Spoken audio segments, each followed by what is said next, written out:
और सत्ता में अब दिल्ली में हुए धमाके की तहकीकात वाली कुंजी खोलते हैं। ब्लास्ट की जांच का एपिसेंटर अब फरीदाबाद बना हुआ है। अल फलाह यूनिवर्सिटी में रेड हुई है। धमाके की जांच की जिम्मेदारी एनआईए को सौंप दी गई है।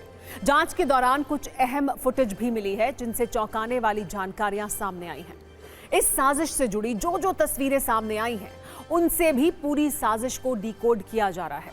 जिस वीडियो के आधार पर पुलिस ने दिल्ली के दुश्मन की पहचान की है वो ये तस्वीर है। डॉक्टर उमर काले रंग के मास्क में ड्राइविंग सीट पर था। ये वही i20 कार है जिसके जरिए ब्लास्ट किया गया। ये फुटेज उस वक्त की है जब वो पार्किंग से गाड़ी लेकर बाहर निकल रहा था। कार के अंदर मास्क से ढका हुआ चेहरा साफ दिख रहा है। अगला वीडियो तब का है जब वो लाल किले की पार्किंग के अंदर जा रहा था। विस्फोटक से भरी गाड़ी यहीं पार्क की गई थी। उस वक्त दोपहर के 3:19 हो रहे थे। बगल में दिल्ली पुलिस का बैरिकेड भी दिख रहा है। अब ये देखिए तीसरा वीडियो। शाम के लगभग 6:30 बजे थे जब ये गाड़ी लेकर डॉक्टर उमर मौत बांटने के लिए यहां से बाहर निकला।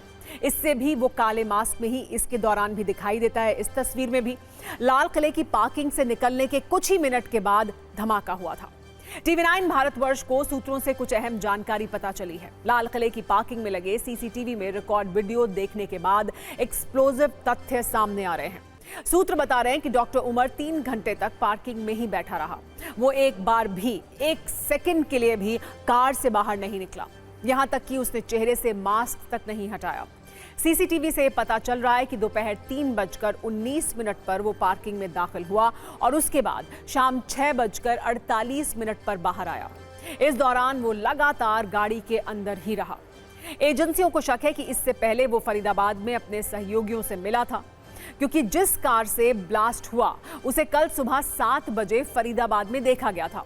देखिए क्या कुछ हुआ है, आपको हम पूरा जो सफर है उस गाड़ी का वो भी बताते हैं, क्या जानकारी है।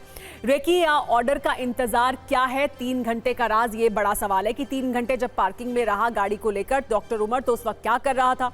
11 घंटे दिल्ली में कहां गया डॉक्टर उमर, ये सबसे बड़ा सवाल है। यानी फरीदाबाद से जब गाड़ी निकली और उसके बाद दिल्ली आई तो कहां वो इस गाड़ी को लेकर गया। उमर ने दिल्ली फरीदाबाद में किससे मुलाकात की, यानी किन किन लोगों से उसकी मुलाकात हुई, उन्हें क्या जानकारी हासिल थी, क्या वो उसके इसी मॉड्यूल के हिस्से थे।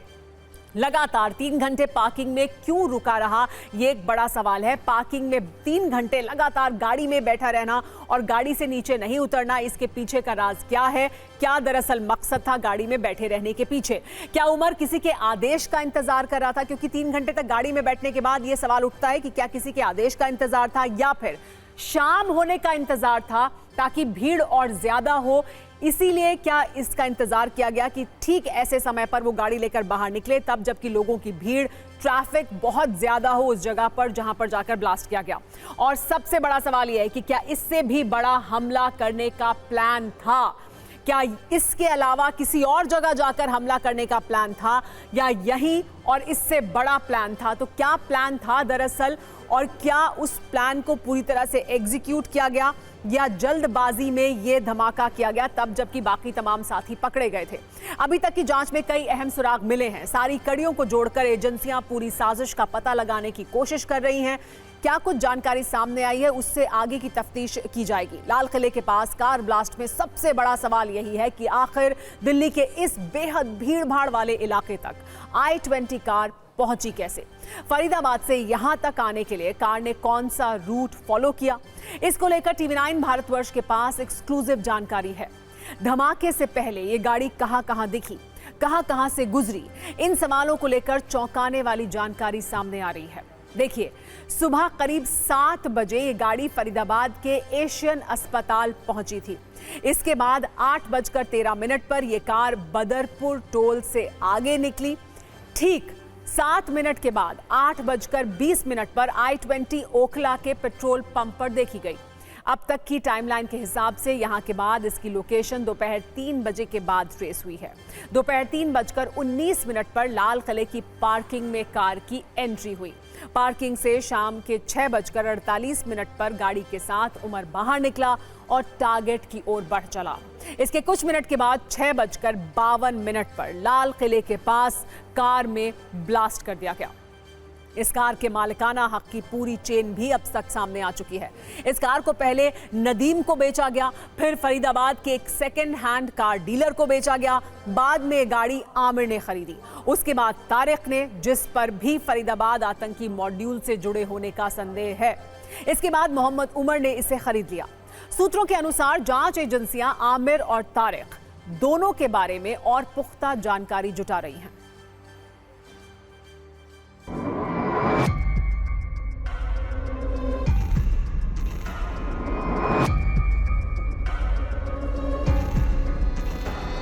ये जो गाड़ी थी वो फरीदाबाद के रॉयल कार जोन से खरीदी थी।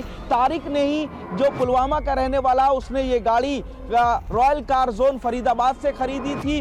और अब ये सामने आया है कि ये जो ब्लास्ट हुआ है उसका फरीदाबाद कनेक्शन भी है, क्योंकि सोमवार को ही फरीदाबाद में लगभग 2900 किलो अमोनियम नाइट्रेट विस्फोटक जो है वो मिला था और एक डॉक्टर जो था वो फरार बताया जा रहा है, जबकि 2 डॉक्टरों को पुलिस ने गिरफ्तार किया था, जिनका नाम अदील था और मुजम्मिल था। इसके अलावा अब पुलिस को शक है कि ये जो ब्लास्ट हुआ है उसमें कहीं ना कहीं जो तीसरा फरार डॉक्टर उमर था ये शामिल हो सकता है। और क्या ये डॉक्टर उमर ही था जो कि उस गाड़ी के अंदर मौजूद था? फिलहाल जो i20 गाड़ी का मालिक फिलहाल था तारिक, पुलिस ने उसको हिरासत में ले लिया और उससे पूछताछ की जा रही है।